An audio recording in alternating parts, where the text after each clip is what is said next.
சென்னையில் தியாகராய நகரை போல அதிகளவில் மக்கள் கூடும் இடம் புரசைவாக்கம்.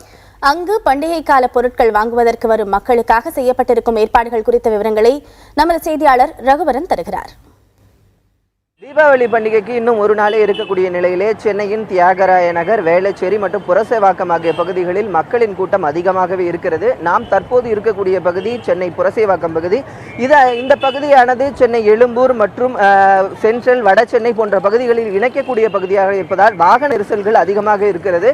அதனை தவிர்ப்பதற்காக 200க்கும் மேற்பட்ட போக்குவரத்து போலீசார் இந்த பாதுகாப்பு பணியில் ஈடுபட்டு கொண்டிருக்கிறார்கள். மேலும் 400க்கும் மேற்பட்ட காவல்துறையினரும் பாதுகாப்பு பணியில் ஈடுபட்டிருக்கிறார்கள். மேலும் புரசைவாக்கம் பகுதியிலே இங்கு வரக்கூடிய வாகனங்கள் எங்கே நிறுத்த வேண்டும், 4 சக்கர வாகனங்கள் எங்கே நிறுத்த வேண்டும், 2 சக்கர வாகனங்கள் எங்கே நிறுத்த வேண்டும் என்று ஆங்காங்கே பலகைகள் வைக்கப்பட்டிருக்கின்றன. மேலும் பொதுமக்களுக்கு விழிப்புணர்வை ஏற்படுத்தும் விதமாக ஒலிபெருக்கியின் மூலமாக பொதுமக்கள் எந்த மாதிரியான பாதுகாப்பு நடவடிக்கைகளில் இருக்க வேண்டும் என்பது தொடர்பாக பொதுமக்களுக்கு எச்சரிக்கை விடுக்கப்படுகிறது.